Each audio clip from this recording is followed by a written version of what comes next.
잃어버린 날 찾으신 오 그 사랑, 오 그 사랑. 독생자 예수 자유케 하네. 주의 자녀라 하시네.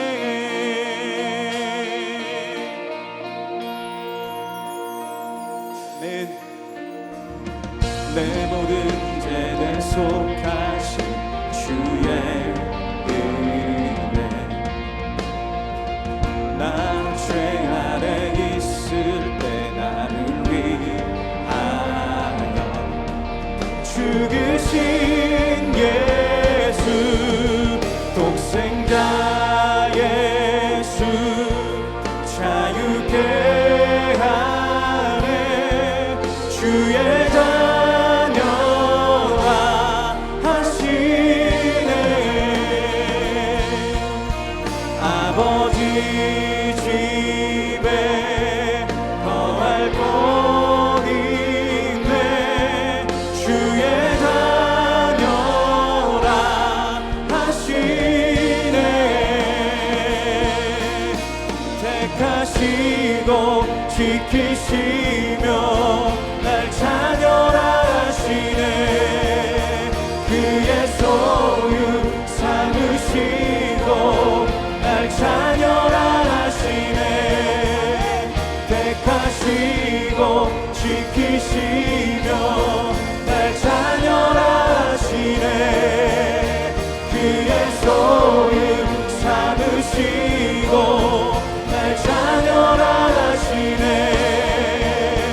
날 자녀라 하시네. 독생자 예수 자유케 하네. 주의 자녀라 하시네. 아버지 집에 거할 곳 있네. 주의 자녀라 하시네. 아버지 집에 거할 곳 있네. 주의 자녀라 하시네.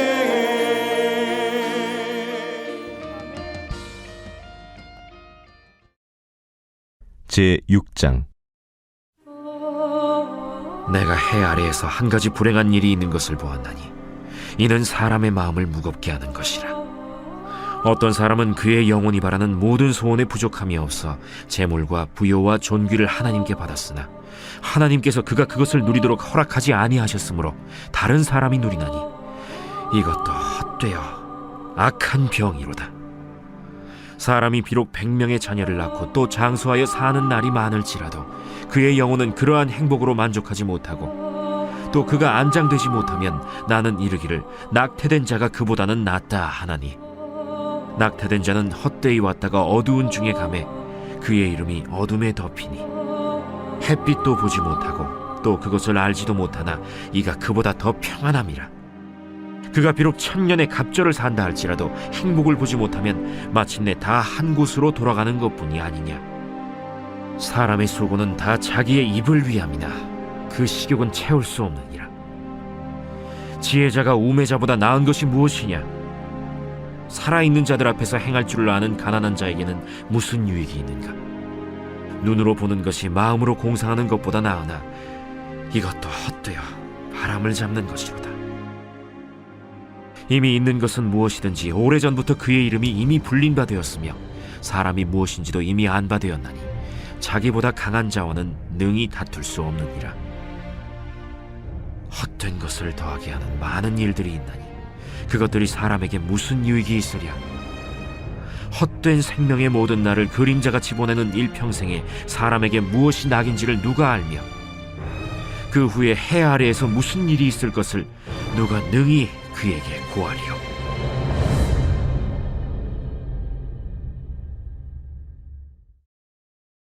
할렐루야. 오늘도 말씀으로 하루를 시작하는 여러분들을 주님의 이름으로 축복합니다. 오늘 저와 여러분들 함께 보실 말씀은 전도서 6장 1절에서 12절 말씀으로 행복은 소유가 아닌 관계에서 옵니다 라는 제목으로 말씀을 증거하도록 하겠습니다. 전도자는 5장에서 하나님을 경외하라고 언급한 이후 6장에서 하나님과의 교제 없이 우리는 결코 행복할 수 없는 존재임을 이야기하고 있습니다. 우리는 흔히 많은 부와 존귀, 장수, 자녀를 소유하면 행복할 것이라고 생각합니다. 그러나 전도자는 소유로 행복을 쫓는 것은 불행으로 간다라고 말합니다. 특히 1절에 이 불행은 사람의 마음을 무겁게 하는 것이라고 표현되어 있는데요. 이 문장은 사람에게 흔히 일어난다라고 번역할 수도 있습니다. 왜 소유로 행복을 쫓을 때 불행하게 될까요? 그 첫 번째 이유는 소유의 주권이 우리에게 없기 때문입니다. 전도서 6장 2절입니다. 어떤 사람은 그의 영혼이 바라는 모든 소원에 부족함 없어 재물과 부요와 존귀를 하나님께 받았으나 하나님께서 그가 그것을 누리도록 허락하지 아니하셨으므로 다른 사람이 누리나니 이것도 헛되어 악한 병이로다. 사람들은 자신의 힘과 능력으로 재물이나 존귀함 등을 얻는다고 생각합니다. 그러나 각 사람에게 부와 지위와 명예를 주시고 누리게 하시는 분도 하나님이심을 성경은 분명하게 말하고 있습니다. 이를 증명이라도 하듯 전도자는 많은 것을 가져도 하나님이 허락하지 않으면 엉뚱한 사람이 그것을 누리는 허망함이 우리 인생에 흔히 있다라고 말하는 것이죠. 오늘날에도 뉴스를 보면은요, 인기를 많이 누린 가수가 정산을 하나도 받지 못하거나 열심히 개발한 아이템을 다른 기업에 뺏기는 일이 부지기수입니다. 또한 우리의 현실 속에서도 어떤 직장에서 열심히 무언가를 이루었는데 다른 사람이 그 모든 이익과 공을 가져가는 것을 보기도 합니다. 소유로 행복을 쫓을 때 불행한 두 번째 이유는 소유로 욕망을 채울 수 없기 때문입니다. 전도자는 100명 이상의 자녀를 두고 천년 장수한 사람의 이야기를 들려줍니다. 성경에서 자녀와 장수는 복의 상징으로 여겨지는데요. 시편 127장 4절은 젊은 자의 자식은 장사의 수중의 화살 같다라고 말합니다. 또한 시편 91장 16편은 내가 그를 장수하게 함으로 그를 만족하게 하며 나의 구원을 그에게 보이리라 하시도다 라고 말합니다. 외적으로 보았을 때 지금 이 전도자가 얘기하는 사람은 충분히 행복할 조건들을 갖고 있습니다. 그러나 3절에서 이렇게 말하는 거죠. 사람이 비록 100명의 자녀를 낳고 또 장수하여 사는 날이 많을지라도 그의 영혼은 그러한 행복으로 만족하지 못하고 또 그가 안장되지 못하면 나는 이르기를 낙태된 자가 그보다는 낫다 하나니. 낙태된 자가 많은 소유를 가진 자보다 낫다는 전도자의 말은 꽤나 충격적입니다. 그러나 자세히 살펴보면 낙태된 자는 아무것도 누리지 못했지만 동시에 그에겐 부족함과 또 불행도 없고 안식만 있었기 때문입니다. 반면 많은 소유를 가진 자의 모습은 어떻습니까? 욕망이 소유보다 크기 때문에 만족이 없습니다. 또한 그것이 무너질까 노심초사하여 계속 쉬지 않고 수고하며 쌓아가야 되기 때문에 불행합니다. 본문은 결코 소유가 사람을 만족시킬 수 없다라고 말합니다. 죄에 빠진 인간은 항상 무언가를 쌓아왔습니다. 돈을 쌓고 학력을 쌓고 권력을 쌓고 저마다 자신만의 바벨탑을 쌓으며 이제 나는 안전하다, 이제 나는 행복할 거야 라고 생각했습니다. 그러나 사랑하는 여러분, 평생 쌓아서 행복해지셨습니까? 오랫동안 쌓아왔는데 왜 불안하고 평안이 없으십니까? 그것이 부족해서입니까? 아닙니다. 그것은 잘못된 대상을 쌓아왔기 때문입니다. 내가 돈이 부족해서, 권력이 부족해서, 어떤 위치가 부족해서 허무함을 느끼는 것이 아니라 잘못된 대상을 쫓아가고 쌓아가기 때문에 만족이 없고 허무함을 느낀다는 것입니다. 저는 중등부를 맡고 있다 보니 많은 학부모님들이 자녀를 통제하며 학력을 쌓아가는 것을 보게 됩니다. 내 자녀는 나보다 더 많이 쌓으면 만족하게 될 거야. 우리 가족은 행복하게 될 거야 라고 생각합니다. 그러나 본문에 나온 장수한 자의 모습을 보십시오. 그의 채워지지 않은 욕망은 대물림됩니다. 그 자녀들 또한 욕망의 길을 걸으며 아버지의 재산만 탐하고 그의 죽음과 장래에는 아무 관심이 없는 것이죠. 결국 그의 마지막이 어떻습니까? 무덤 하나 없는 비참한 인생이 되어버립니다. 실제로 제가 통제되어서 자라온 아이들을 보면은요, 정서적으로 너무나 망가져 있고 또한 부모에 대한 증오심도 생기는 것을 보게 됩니다. 청소년 사역자로서 우리 학부모님들에게 제가 마음을 다해 호소하고 싶습니다. 제발 자녀들에게 허망한 인생을 물려주지 마십시오. 이 시대가 만들어 놓은 많이 쌓으라고 하는 목소리, 스스로 네 이름을 높이고 스스로 살아남기 위해 돈을 쌓고 실력을 쌓고 학력을 쌓고 스펙을 쌓으라고 하는 그 소리를 따라가면 바벨론이 무너진 것처럼 반드시 허무함이 찾아올 것입니다. 전도자는 지금 이 경고를 계속해서 외치고 있는 것입니다. 이 말에 여러분 귀를 기울여 주시기 바랍니다. 사랑하는 여러분, 전도자는 실로 누구보다 많은 재물과 자녀, 지식을 소유했었습니다. 누구보다 많이 쌓아왔습니다. 그러나 어떻게 결론을 짓고 있습니까? 전도서 6장 7절입니다. 사람의 수고는 다 자기의 입을 위함이나 그 식욕은 채울 수 없느니라. 아멘. 여기서 식욕은 원어로 영혼이라는 뜻을 갖고 있습니다. 모든 사람은 저마다 많은 소유를 쌓아서 영혼의 갈급함을 채우려고 합니다. 그러나 결코 채울 수 없다라고 성경은 말하는 것이죠. 소유를 쌓는 것이 우리의 인생의 목표가 되면 그것이 무너질 때마다 우리는 원망하는 삶을 살게 될 것입니다. 그런데 왜 그 삶을 계속 쫓아가며 또한 그 삶을 되물려 주려 하십니까? 그 삶이 결정적으로 불행한 이유가 또 한 가지 있습니다. 그것은 하나님을 대적하는 삶이기 때문입니다. 10절입니다. 이미 있는 것은 무엇이든지 오래 전부터 그의 이름이 이미 불린 바 되었으며 사람이 무엇인지도 이미 안 바 되었나니 자기보다 강한 자와는 능히 다툴 수 없느니라. 아멘. 전도자는 이제 그만 하나님과 대적하는 삶을 내려놓으라고 말합니다. 이것이 무슨 말입니까? 소유를 쌓아서 행복을 찾으려고 하는 생각의 기저에는 하나님께서 살아 계시지만 내 삶의 주인은 나다.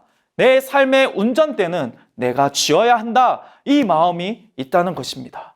지금은 공부할 때야. 지금은 사업에 집중할 때야. 지금은 돈을 벌 때야. 사실 거기에는 스스로 하나님과 같이 되고자 하는 교만과 탐욕이 숨겨져 있는 것입니다. 사랑하는 여러분, 그 길로 가지 마십시오. 우리에게는 행복으로 가는 참된 길이 있습니다. 잠언 22장 6절은 이렇게 말합니다. 마땅히 행할 길을 자녀에게 가르치라. 그리하면 늙어도 그것을 떠나지 아니하리라. 그 마땅히 행할 길은 무엇입니까? 떠나 있던 하나님의 창조 질서, 그 절대 의존의 관계로 돌아오는 것입니다. 창세기 2장 7절입니다. 여호와 하나님이 땅의 흙으로 사람을 지으시고 생기를 그 코에 불어넣으시니 사람이 생명이 되리라. 네, 앞서 7절에서 식욕, 영혼을 뜻하는 단어가 여기서는 생명이라고 사용되어 있습니다. 흙과 같은 저와 여러분의 인생이 어떻게 생명이 됩니까? 하나님의 생기가 불어 들어올 때입니다. 진정한 부요는 세상의 창고에 쌓아둔 재물, 지식, 학력이 아닙니다. 하나님께로부터 나오는 참 기쁨에 있습니다. 예수님께서 이렇게 말씀하셨습니다.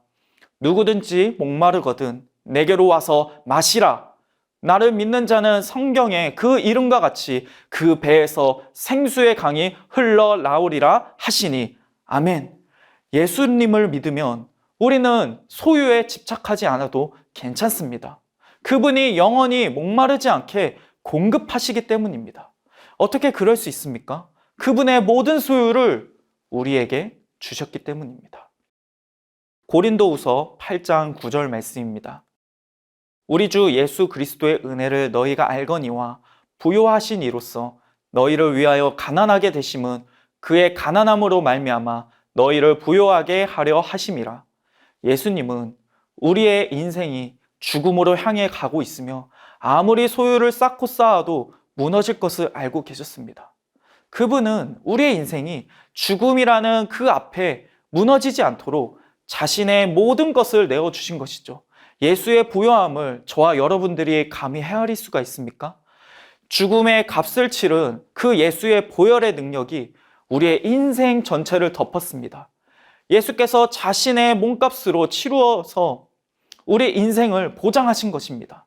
그런데 눈앞에 보이는 일시적인 붕괴와 실패가 저와 여러분을 위협할 수 있습니까? 영원한 죽음이 내 삶을 무너지지 않도록 예수께서 막아주셨는데 작은 붕괴로 우리의 삶이 엉망진창 되도록 내버려 두실까요?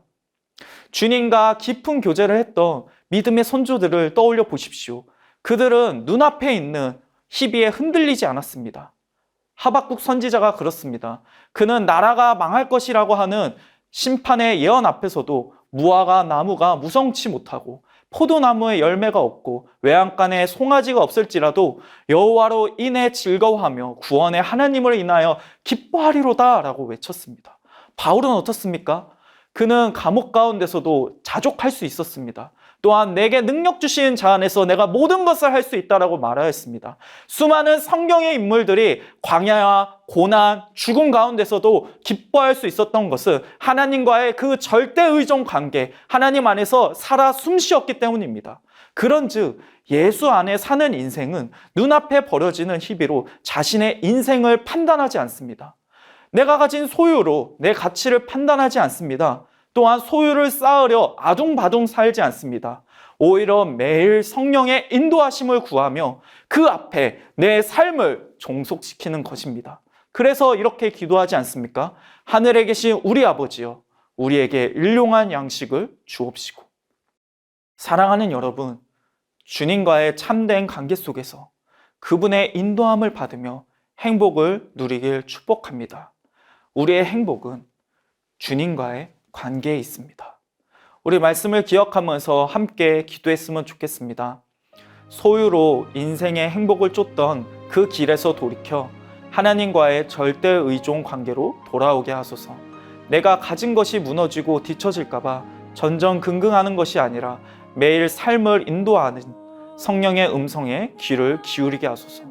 예수님께서 그의 핏값으로 내 삶을 보장하셨음을 믿으며 오늘 내게 주신 것에 감사하며 누리는 삶을 살게 하소서.